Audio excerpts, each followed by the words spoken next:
here at Maker Heights, just outside the Mount Edgecombe estate. You can see Maker Church in the background, some people walking their dogs, and there's Plymouth there. And I'm about to embark on a new video series. Lucy wants me to call it a political camper, but if you've got better names, please put them in the thread here. And I thought I'd show you the tent that I'm planning to do in this video series, because it's going to be camping in the cold. And I thought I would do a tent review because I actually quite like my tent. And you can see Lucy's in the background. She's cleaning the van and attracting attention from the locals because they've never seen a van cleaned in a field before. But what they don't know is she's about to paint it as well. So leave no trace, Lucy. Yes. Let's go do the tricky bit. Anyway, I'm going to review the Pioneer 2 Compact by Terra. I've been using it for a couple of months. I've been camping right through October up in Dartmoor. I just haven't been videoing it. I've been doing a bit of a harvest. And I thought I'd show you this tent because I've actually grown to quite like it. Now I've got used to it and it's arrangement, etc. It's actually a really, really good tent. And the other reason why I want to do tent reviews is, as Lucy will confirm, no doubt, I really like tents a lot, and I'm in negotiations to get a 6th tent, a proper hardcore. Another one, yeah, for a hardcore winter tent. So, because Lucy's getting a bit of a bug for wild camping now as well, aren't you, Lucy? Yes, I'm enjoying it. Yeah, she likes the wild camping. But this week on Dartmoor, it's going down to -3, so I'm preparing for a very cold camp out in the centre of Dartmoor. And so I thought I'd review my tent for you. The bag that it comes with, you can see there, Terra Nova. And this is just the fly and the inner, and it weighs, because this is the most important thing most people are interested in, how much does the tent weigh. I've got my special weighing device here. I love this. So just the inner and the fly, 1.47 kilos, so it's about 1.5 kilos. Poles, these are 8.5mm Terra Nova reflex poles. There are 2 of them for this tent. They're a bit longer than my liking.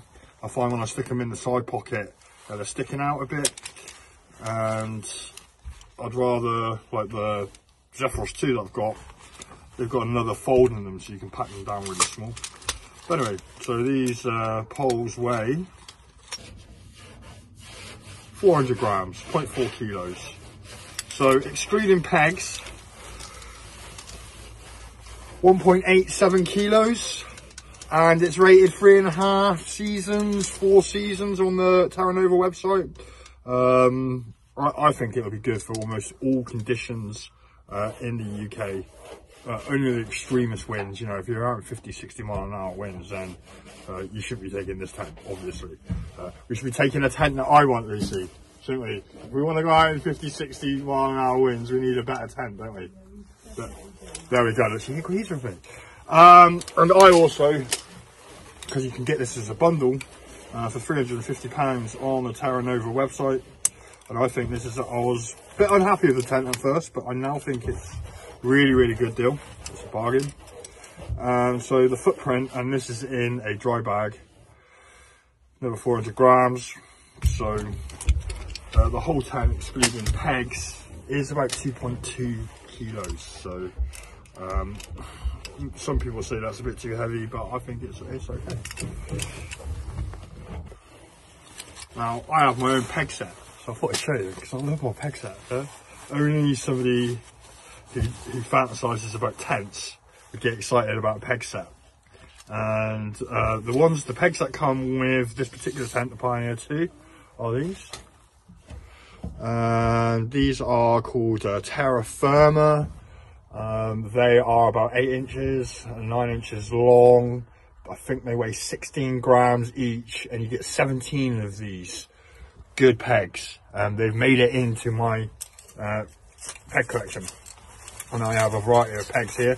Best pegs, I think, are the Wild Country. These are Terra Nova as well. Are the Wild Country pegs. These are V pegs. They're also about 8 inches long. and they've got this bit at the end, which is really good for just pressing down with your foot and really getting that secure to the ground. Anyway, I carry 32 pegs with me because I usually have a tarp. So that's about for 330 grams. So there might be people who are watching this who are experienced backpackers who will be thinking, Jesus, Darren, it's way too heavy. But they are good pegs. Terra, MSR, etc. Anyway, that's my peg sets. Let's put the tent up. We're going. Alright. Thank you very much, my wonderful assistant Lucy. I can't know. No one can see you. I know. Okay, I'm gonna do this time lapse. I'm so excited. I get to time myself on how quickly it takes me to put this tent up. Because to be fair, from scratch, this tent goes up pretty damn quick. I can't remember if I've got the inner attached or not, but we're going to find out in a moment. Right, let's go.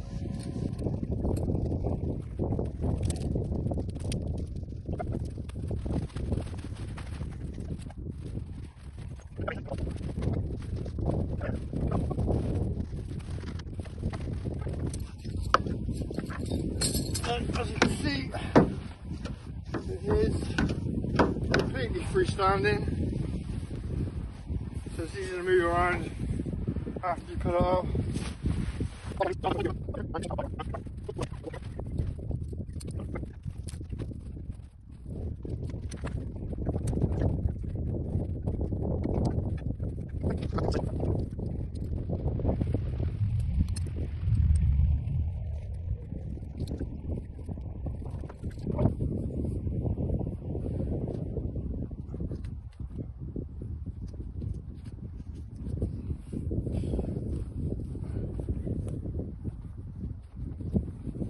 Okay.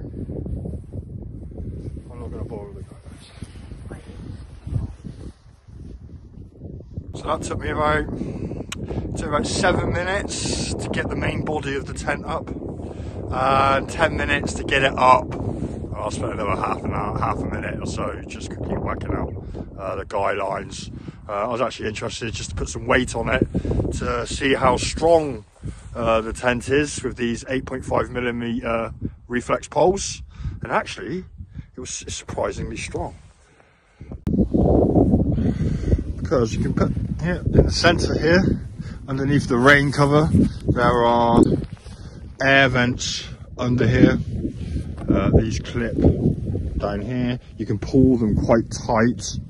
There are 4 of these clips and 1 permanent position over there somewhere, and actually pulling these tight makes the whole structure a bit stronger.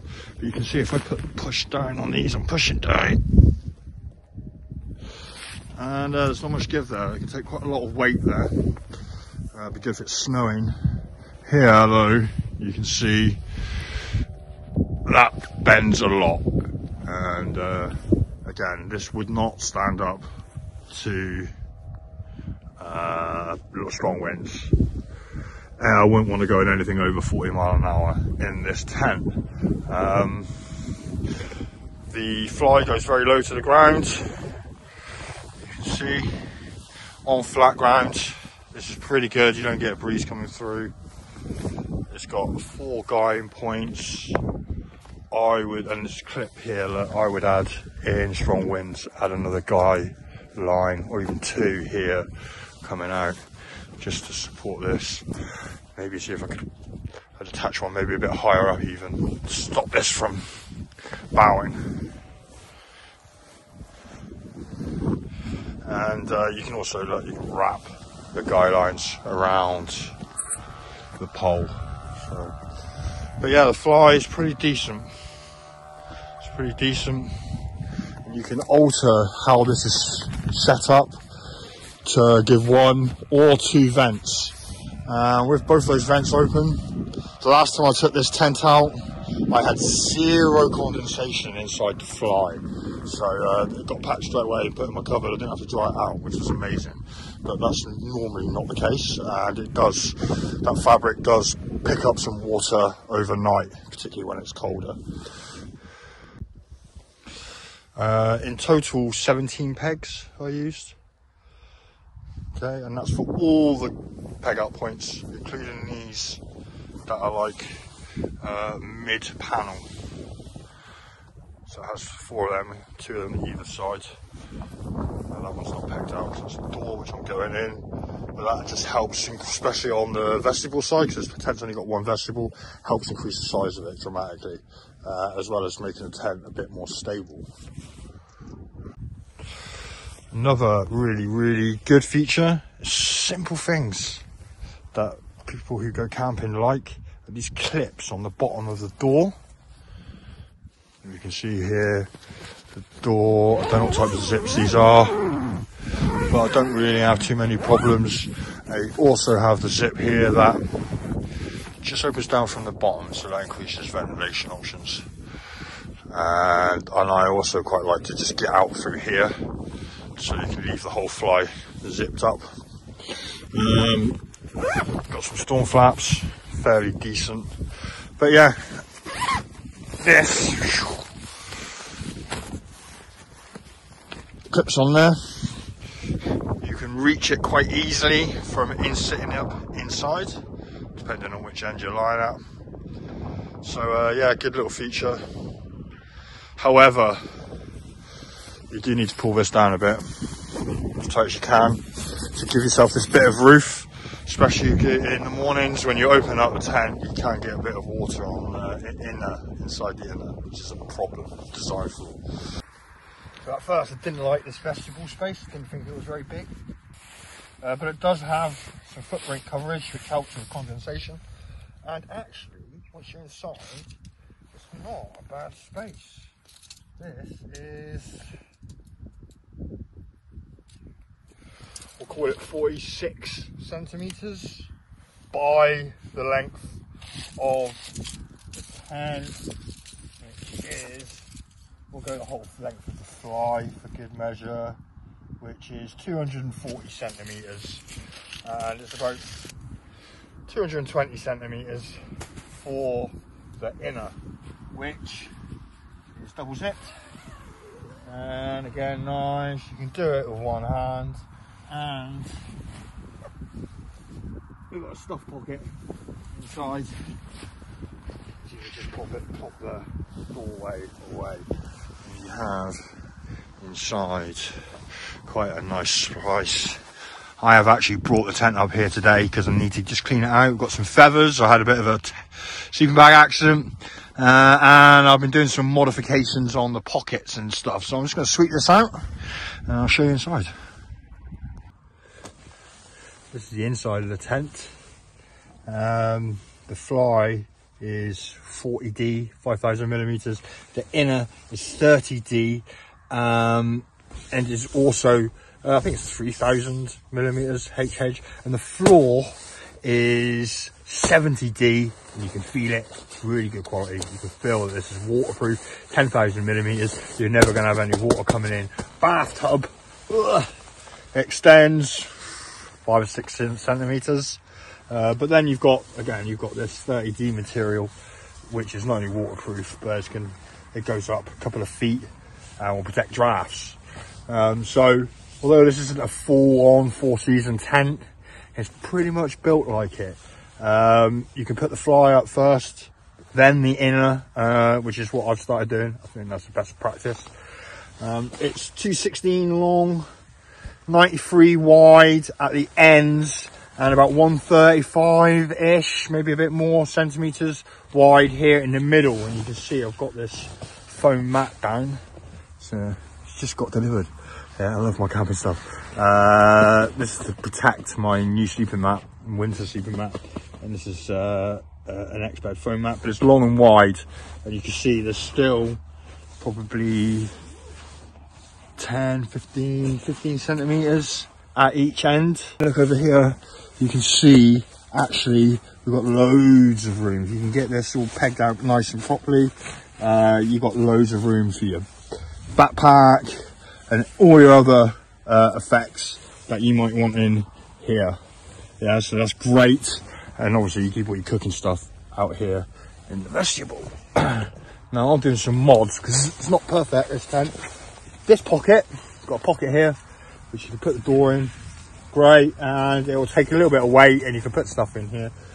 They've got 2 pockets at the end, which have been added on in the design, and I have added some Velcro to them because those pockets were useless. You couldn't put anything in them. Not even something that's small and lightweight. You couldn't put it in there. So I put some Velcro on, but because it's been stuck to some mesh material here, I've got to fix that up. Headroom. I've got a couple of. I'm 6 foot.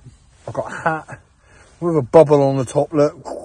And that's just touching the top. So you can see I've got about that much headroom, and I'm 6 foot. So this tent's great. You can sit up in it. You can sit up in it fine. And that's the problem that I found with a lot of these backpacking, lightweight tents, is they don't think about anyone over 5'8", do they? So, until I can convince Lucy that we need another proper bespoke, hardcore, premium 4-season tent. And I've got my eyes on a few, and we can both take that tent together, split the weight between us, and hit some of the harder stuff, the gnarly stuff on Dartmoor, which we can't do in this tent. It's just not big enough for 2-man. It's a true 1.5-man tent, not a 2-man tent, as advertised, as most 2-man tents are. They're just 1-man tents.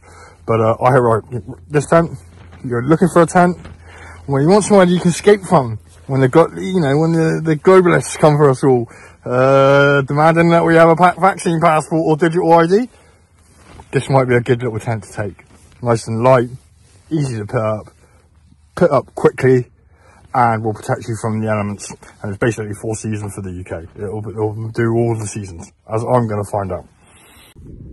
And no, I'm not getting paid to do this advert. I actually reached out to 20 manufacturers and said, hey, I've got a decent following on Twitter.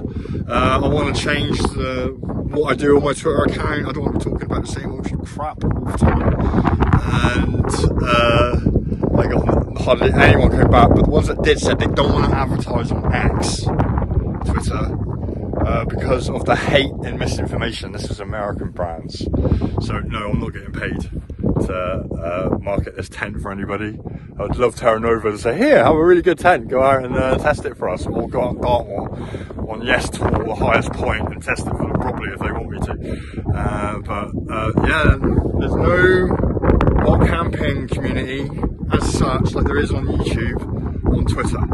So that's one of the reasons why I'm doing this video, because I want there to, I'd love to be have a wild camping community on Twitter or X, which I think goes hand in hand with the freedom movement. But apparently, in the USA at least, all the camping companies are woke.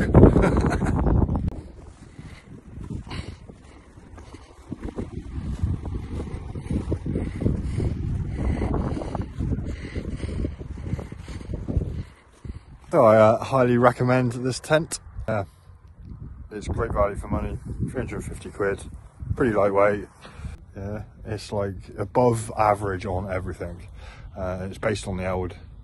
It's on a Helm, Wild Country Helm design. I think it's basically the same as that. So if you know what a Helm 1, Helm 2, Helm 3 Wild Country tents are like, then this is just a premium version of them.